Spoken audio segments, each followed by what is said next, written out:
وَمَا أَرْسَلْنَاكَ إِلَّا رَحْمَةً لِّلْعَالَمِينَ۔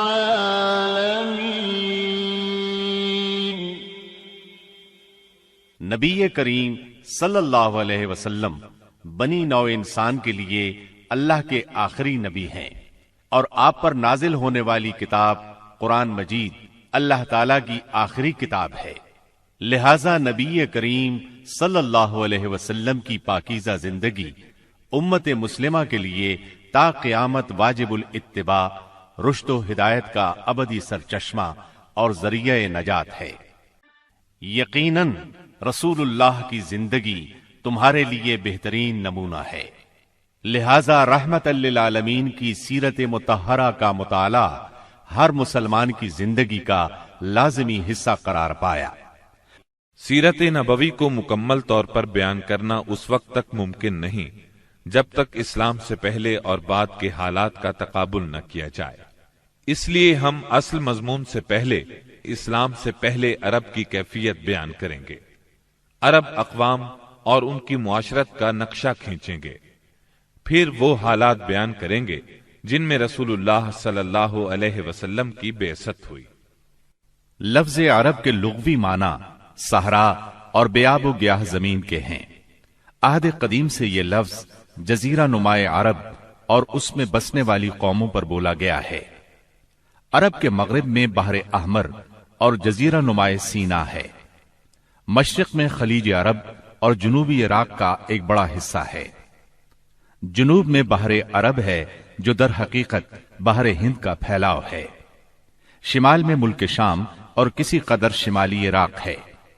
ان میں سے بعض سرحدوں کے بارے میں اختلاف بھی ہے۔ کل رقبے کا اندازہ 10 لاکھ سے 13 لاکھ مربع میل تک کیا گیا ہے۔ نسلی اعتبار سے مورخین نے عرب اقوام کی 3 قسمیں قرار دی ہیں۔ نمبر 1، عرب بائدہ، یعنی وہ قدیم عرب قبائل اور قومیں جو بالکل ناپید ہو گئیں اور ان کے متعلق ضروری معلومات بھی دستیاب نہیں، مثلا عاد، سمود، تسم، جدیس، عمالقہ وغیرہ۔ نمبر 2، عرب عاربہ، یعنی وہ عرب قبائل جو یعرب بن یشجب بن قحطان کی نسل سے ہیں، انہیں قحطانی عرب کہا جاتا ہے۔ نمبر 3، عرب مستعربہ، یعنی وہ قبائل جو سیدنا اسماعیل علیہ السلام کی نسل سے ہیں، انہیں عدنانی عرب کہا جاتا ہے۔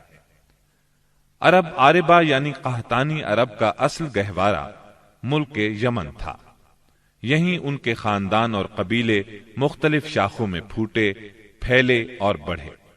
ان میں سے 2 قبیلوں نے بہت شہرت حاصل کی، ایک ہمیر جس کی مشہور شاخیں زید الجمہور، قزاع اور سکاسک ہیں، دوسرا کہلان جس کی مشہور شاخیں ہمدان، انمار، مزہج، تے، کندہ، لخم، جزام، ازد، اوس، خزرج اور اولاد جفنہ ہیں، جنہوں نے آگے چل کر ملک شام میں بادشاہت قائم کی اور آل غسان کے نام سے مشہور ہوئے۔ عرب مستعربہ کے جد اعلیٰ سیدنا ابراہیم علیہ السلام اصلاً عراق کے ایک شہر اور کے باشندے تھے۔ یہ شہر دریائے فرات کے مغربی ساحل پر کوفے کے قریب واقع تھا۔ اس کی کھدائی کے دوران میں جو کتبے برآمد ہوئے ان سے اس شہر کے متعلق بہت سی تفصیلات منظر عام پر آئی ہیں، اور سیدنا ابراہیم علیہ السلام کے خاندان کی بعض تفصیلات معلوم ہوئی ہیں، نیز ملک کے دینی اور اجتماعی حالات بھی سامنے آئے ہیں۔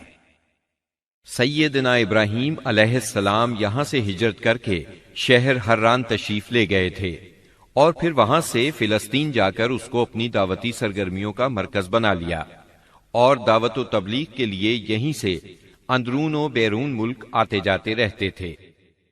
ایک بار آپ مصر تشریف لے گئے، فرعون نے آپ کی بیوی سیدہ سارہ علیہ السلام کی کیفیت سنی تو بدنیت ہو گیا، انہیں بری نیت سے اپنے دربار میں بلایا، لیکن اللہ نے سیدہ سارہ کی دعا کے نتیجے میں غیبی طور پر فرعون کی ایسی گرفت کی کہ وہ ہاتھ پاؤں مارنے لگا۔ اس کی نیت بد اس کے منہ پر مار دی گئی، اور وہ اس حادثے کی نوعیت سے سمجھ گیا کہ سیدہ سارہ اللہ کی نہایت خاص اور مقرب بندی ہیں۔ وہ ان کے اس وصف سے اس قدر متاثر ہوا کہ اپنی بیٹی ہاجرہ کو ان کی خدمت میں دے دیا۔ پھر سیدہ سارہ نے سیدہ ہاجرہ کو ابراہیم علیہ السلام کی زوجیت میں دے دیا۔ ابراہیم علیہ السلام ان دونوں کو لے کر فلسطین واپس تشریف لائے۔ پھر اللہ نے سیدہ ہاجرہ کے بطن سے ابراہیم علیہ السلام کو ایک فرزند ارجمند اسماعیل علیہ السلام عطا فرمایا۔ سیدہ سارہ بے اولاد تھیں، اس لیے انہیں بہت غیرت آئی، اور انہوں نے سیدنا ابراہیم علیہ السلام کو مجبور کیا کہ سیدہ ہاجرہ کو ان کے نوزائیدہ بچے سمیت جلا وطن کر دیں۔ حالات نے ایسا رخ اختیار کیا کہ انہیں سیدہ سارہ کی بات ماننا پڑی، اور وہ سیدہ ہاجرہ اور اسماعیل علیہ السلام کو لے کر حجاز تشریف لے گئے۔ وہاں انہیں ایک بے آب و گیاہ وادی میں اتار دیا۔ اسی جگہ آج بیت اللہ ہے، اس وقت نہیں تھا، صرف ٹیلوں کی طرح ابھری ہوئی زمین تھی۔ سیلاب آتا تو دائیں بائیں سے کترا کر نکل جاتا تھا۔ وہیں مسجد حرام کے بالائی حصے میں زمزم کے پاس ایک بہت بڑا درخت تھا۔ آپ نے ان دونوں کو اسی درخت کے پاس چھوڑا تھا۔ اس وقت مکے میں پانی تھا نہ انسان، اس لیے سیدنا ابراہیم علیہ السلام نے ایک توشہ دان میں کھجوریں اور ایک مشکیزے میں پانی رکھ دیا۔ اس کے بعد فلسطین واپس چلے گئے۔ ادھر چند ہی دن میں کھجوریں اور پانی ختم ہو گیا۔ سخت مشکل پیش آئی، مگر اس مشکل وقت میں اللہ کے فضل سے زمزم کا چشمہ پھوٹ پڑا اور ان کے لیے خوراک کا سامان بن گیا۔ اسماعیل علیہ السلام جب جوان ہوئے تو جرہم قبیلے سے عربی سیکھ لی۔ یہ قبیلہ وہاں پانی دیکھ کر آباد ہو گیا تھا۔ اس قبیلے کے لوگ انہیں پسند کرنے لگے تو ان لوگوں نے اپنے خاندان کی ایک خاتون سے ان کی شادی کر دی۔ اسی دوران میں سیدہ ہاجرہ کا انتقال ہو گیا۔ ادھر سیدنا ابراہیم علیہ السلام کو خیال آیا کہ اپنا ترکہ دیکھنا چاہیے، چنانچہ وہ مکہ معظمہ تشریف لے گئے، لیکن سیدنا اسماعیل علیہ السلام سے ملاقات نہ ہوئی۔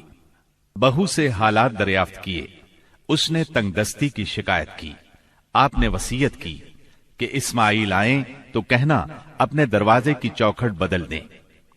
سیدنا اسماعیل علیہ السلام اس وصیت کا مطلب سمجھ گئے۔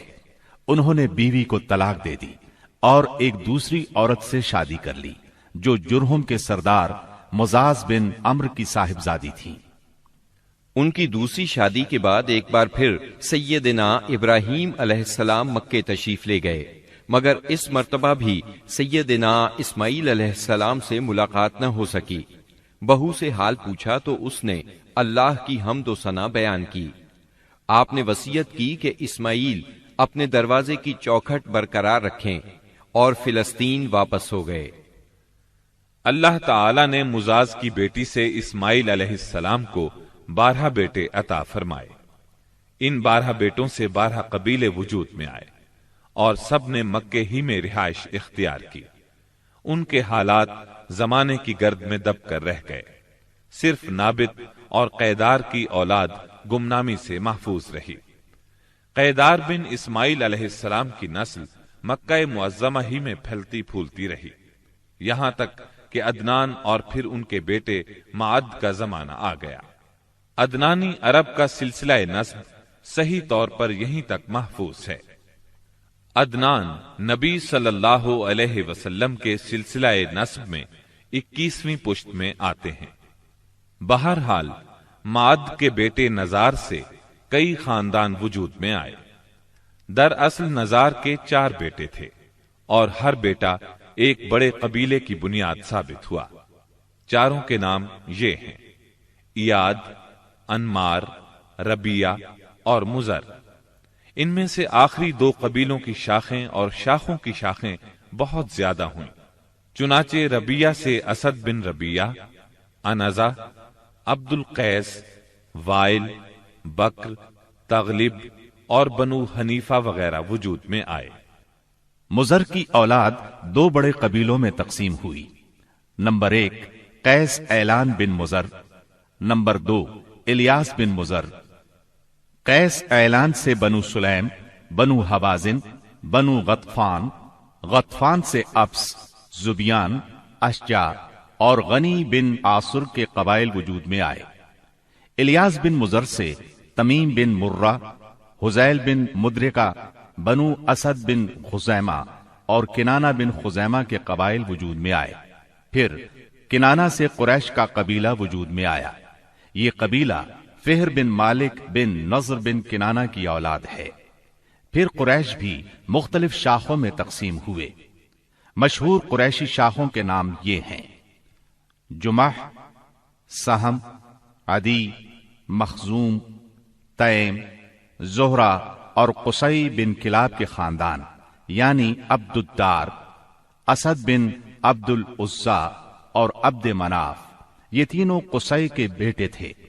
ان میں سے عبد مناف کے 4 بیٹے ہوئے جن سے 4 ذیلی قبیلے وجود میں آئے، یعنی عبد الشمس، نوفل، مطلب اور ہاشم۔ انہی ہاشم کی نسل سے اللہ نے ہمارے نبی کریم صلی اللہ علیہ وسلم کا انتخاب فرمایا۔ ابن عباس رضی اللہ عنہ کا بیان ہے کہ رسول اللہ صلی اللہ علیہ وسلم نے فرمایا، اللہ تعالیٰ نے مخلوق پیدا فرمائی تو مجھے سب سے اچھے گروہ کے اندر رکھا، پھر قبائل کو چنا تو مجھے سب سے اچھے قبیلے کے اندر بنایا، پھر گھرانوں کو چنا تو مجھے سب سے اچھے گھرانے میں بنایا، لہذا میں اپنی ذات کے اعتبار سے بھی سب سے اچھا ہوں اور اپنے گھرانے کے اعتبار سے بھی سب سے بہتر ہوں۔ جس وقت جزیرۃ العرب پر اسلام کا سورج طلوع ہوا، وہاں 2 قسم کے حکمران تھے۔ ایک تاج پوش بادشاہ جو حقیقت میں مکمل طور پر آزاد اور خود مختار نہیں تھے، اور دوسرے قبائلی سردار جنہیں اختیارات کے لحاظ سے وہی حیثیت حاصل تھی جو تاج پوش بادشاہوں کی تھی، لیکن ان کی اکثریت کو ایک مزید امتیاز یہ حاصل تھا کہ وہ مکمل طور پر آزاد اور خود مختار تھے۔ اس وقت تاج پوش حکمران یہ تھے: شاہان یمن، شاہان آل غسان یعنی شام، اور شاہان ہیرا یعنی عراق۔ باقی عرب حکمران تاج پوش نہ تھے۔ عرب عاربہ میں سے قدیم ترین قوم سبا تھی۔ اور یعنی عراق سے جو کتبات برآمد ہوئے ان میں 2500 سال قبل مسیح کی اس قوم کا ذکر ملتا ہے، لیکن اس کے عروج کا زمانہ 11 صدی قبل مسیح سے شروع ہوتا ہے۔ اس کی تاریخ کے اہم ادوار یہ ہیں: 650 قبل مسیح سے پہلے کا دور۔ اس دور میں سبا کے بادشاہوں کا لقب مکرب سبا تھا۔ ان کا پایہ تخت سرواہ تھا، جس کے کھنڈرات آج بھی معارب کے مغرب میں 1 دن کے فاصلے پر پائے جاتے ہیں۔ یہ کھنڈرات خریبہ کے نام سے مشہور ہیں۔ اسی دور میں معارب کے مشہور بند کی بنیاد رکھی گئی، جسے یمن کی تاریخ میں بہت اہمیت حاصل ہے۔ 650 قبل مسیح سے 115 قبل مسیح تک کا دور۔ اس دور میں سبا کے بادشاہوں نے مکرب کا لفظ چھوڑ کر ملک یعنی بادشاہ کا لقب اختیار کر لیا، اور سرواہ کی بجائے معارب کو اپنا دارالسلطنت بنایا۔ اس شہر کے کھنڈرات آج بھی صنعاء سے 60 میل مشرق میں پائے جاتے ہیں۔ 115 قبل مسیح سے 300 عیسوی تک کا دور۔ اس دور میں سبا کی مملکت پر قبیلہ ہمیر کو غلبہ حاصل رہا، اور اس نے معارب کی بجائے ریدان کو اپنا پایہ تخت بنایا۔ پھر ریدان کا نام ظفار پڑ گیا، جس کے کھنڈرات آج بھی شہر یریم کے قریب ایک دائرہ نما پہاڑی پر پائے جاتے ہیں۔ اسی دور میں قوم سبا کا زوال شروع ہوا۔ 300 عیسوی کے بعد سے آغاز اسلام تک کا دور۔ اس دور میں یمن کے اندر مسلسل اضطراب اور انتشار برپا رہا۔ انقلابات آئے، خانہ جنگیاں ہوئیں، اور بیرونی قوموں کو مداخلت کے مواقع ہاتھ آئے، یہاں تک کہ ایک وقت ایسا بھی آیا کہ یمن کی آزادی سلب ہو گئی۔ چنانچہ اسی دور میں رومیوں نے عدن پر فوجی قبضہ کیا اور ان کی مدد سے حبشیوں نے ہمیر اور ہمدان کی آپس میں کشمکش سے فائدہ اٹھایا اور 340 عیسوی میں پہلی بار یمن پر قبضہ کیا۔ یہ قبضہ 378 عیسوی تک برقرار رہا۔ اس کے بعد یمن کی آزادی تو بحال ہو گئی، مگر معارب کے مشہور بند میں رکھنے پڑنا شروع ہو گئے، یہاں تک کہ 450 عیسوی یا 451 عیسوی میں بند ٹوٹ گیا اور وہ عظیم سیلاب آیا جس کا ذکر قرآن مجید کی سورہ سبا میں سیل ارم کے نام سے کیا گیا ہے۔ پھر 523 عیسوی میں ایک اور سنگین حادثہ پیش آیا، وہ یہ کہ یمن کے یہودی بادشاہ زونواس نے نجران کے عیسائیوں پر ایک ہیبت ناک حملہ کیا، انہیں عیسائی مذہب چھوڑنے پر مجبور کرنے کی کوشش کی۔ جب وہ اس پر آمادہ نہ ہوئے تو زونواس نے خندقیں کھدوا کر انہیں بھڑکتی ہوئی آگ میں جھونک دیا۔ قرآن مجید کی سورہ بروج میں اسی لرزہ خیز واقعے کی طرف اشارہ موجود ہے۔ اس واقعے کا نتیجہ یہ ہوا کہ عیسائیت انتقام لینے پر تل گئی۔ وہ پہلے ہی رومی بادشاہوں کی قیادت میں بلا وجہ عرب کی فتوحات کے لیے تیاری کر چکے تھے، اپنے علاقوں کو وسیع کرنا چاہتے تھے۔ انہوں نے حبشیوں کو یمن پر حملے کی ترغیب دی، انہیں باہری بیڑا مہیا کیا۔ حبشیوں نے رومیوں کی شہ پا کر 525 عیسوی میں اریات کی قیادت میں 70,000 فوج سے یمن پر دوبارہ قبضہ کر لیا۔ قبضے کے بعد اریات نے شاہ حبش کے گورنر کی حیثیت سے یمن پر حکمرانی کی، لیکن پھر اس کی فوج کے ایک ماتحت کمانڈر ابرہا نے اسے قتل کر کے خود اقتدار پر قبضہ جما لیا اور شاہ حبش کو بھی راضی کر لیا کہ وہ اس کے قبضے کو تسلیم کر لے۔ یہ وہی ابرہا ہے جس نے بعد میں خانہ کعبہ کو ڈھانے کی کوشش کی اور ایک لشکر جرار کے علاوہ چند ہاتھیوں کو بھی فوج کشی کے لیے ساتھ لایا، جس کی وجہ سے یہ لشکر اصحاب الفیل کے نام سے مشہور ہوا۔ عراق اور اس کے نواحی علاقوں پر سائرس اعظم کے زمانے ہی سے اہل فارس کی حکمرانی چلی آ رہی تھی۔ اسے کوروش کبیر، خورس یا سائرس ذوالقرنین بھی کہا جاتا ہے۔ اس کا زمانہ 557 تا 529 قبل مسیح ہے۔ اس کے مقابلے میں کسی کو آنے کی جرت نہیں تھی، یہاں تک کہ 326 قبل مسیح میں سکندر مقدونی نے دارا اول کو شکست دے کر فارسیوں کی طاقت توڑ دی، جس کے نتیجے میں ان کا ملک ٹکڑے ٹکڑے ہو گیا اور طوائف الملوکی شروع ہو گئی۔ یہ انتشار 230 عیسوی تک جاری رہا۔ اسی دوران میں قحطانی قبائل نے اپنا وطن چھوڑ کر عراق کے ایک بہت بڑے اور شاداب سرحدی علاقے پر بود و باش اختیار کر لی۔ پھر عدنانی لوگ اپنا وطن چھوڑ کر اس طرف آئے، انہوں نے لڑ بھڑ کر جزیرہ فراتیہ کے ایک حصے پر اپنا قبضہ جما لیا۔ ادھر 226 عیسوی میں اردشیر نے جب ساسانی حکومت کی داغ بیل ڈالی تو رفتہ رفتہ فارسیوں کی طاقت ایک بار پھر پلٹ آئی۔ اردشیر کے عہد میں حیرہ، بادیات العراق اور جزیرے کے ربیعی اور مزری قبائل پر جزیمت الوضاح کی حکمرانی تھی۔ شاہان حیرہ کے پاس فارسی فوج کی ایک یونٹ ہمیشہ رہا کرتی تھی، جس سے بادیہ نشین عرب باغیوں کی سرکوبی کا کام لیا جاتا تھا۔ Thanks for watching.